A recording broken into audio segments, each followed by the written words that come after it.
Do you struggle to sit into a deep squat? In the Eastern world, this shape is super accessible to most of the population. In fact, it's often referred to as an Asian squat. But in the Western world, it's quite the opposite. Most people either can't do it or very much struggle to hold their balance here, which is why this version, where the heels are lifted, is often referred to as a Western squat. So in this video, I'm going to help you understand the secrets behind a perfect deep squat and how you can achieve it for yourself. But before we get into the anatomy aspect of what is holding you back and how to fix it, we first need a brief understanding of the biomechanics of a squat, which is essentially a fancy way of saying the shape and movement that goes into creating that deep squat shape. Let's start with the basics. There are four main concepts that make up the structure of a deep squat. First, we have ankle dorsiflexion, which is essentially the opposite of pointing your toes. It's the action of the foot pulling in towards the shin. Next, we have hip flexion and external rotation.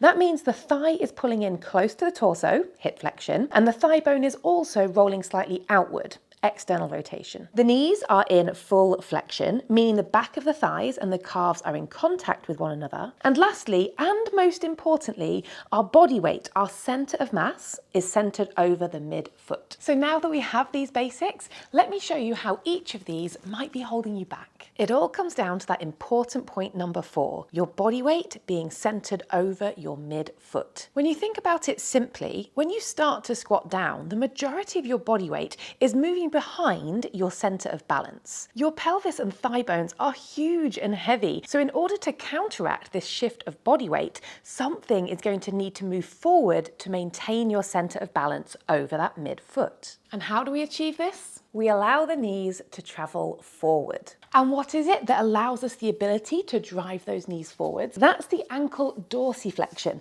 the action of toes towards shins. Without sufficient ankle mobility, the knees cannot travel forwards enough for you to maintain that center of balance over the midfoot, which is why you'll often see people lift the heels, because in doing so, it shifts the knees forwards and allows you to maintain that center of balance. But wait, unfortunately, it's not as easy as just give all of the blame to the ankles. Let's look at some of the other factors which may be causing the issue. The first one is pretty quick and simple, but it's the quads. If your quads are so tight that you cannot bring the back of the thigh in contact with the back of the calf, this is really going to hinder how deep you can sit into a squat. It's not a hugely common experience, but if you cannot sit onto your own heels due to the intense stretch sensation in the front of the thighs, quad stretches is what you need. But what is far more common to be contributing to difficulties is the hips. It's probably not new news to you that good hip mobility plays an important role in being able to hold a deep squat. But good hip mobility is somewhat of a vague phrase. So what do we actually need our hips to be able to do? You need to be able to compress.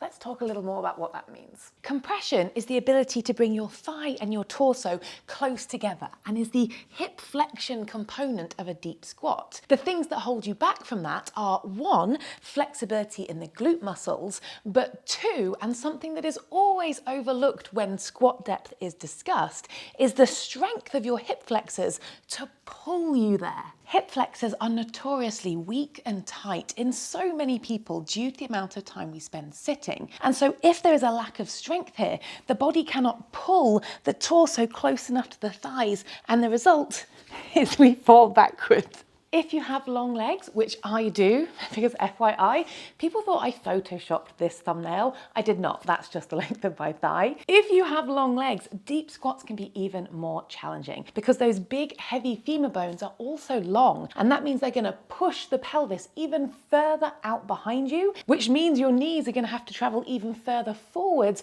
in order to find that counterbalance. But the discussion of body proportions is a whole other topic, which I'll have to save for another video, but do make sure you subscribe if you don't want to miss that. If you're watching in the future and I've already made it, I'll put the link in the description. With all this in mind, I hope you feel better informed about how you can go about improving your squat depth. But if I'm honest with you, the main culprit for most people is that ankle mobility. So go and check out this video next, where you can take a simple ankle mobility test and then move through my 4 most effective exercises to improve that all-important range.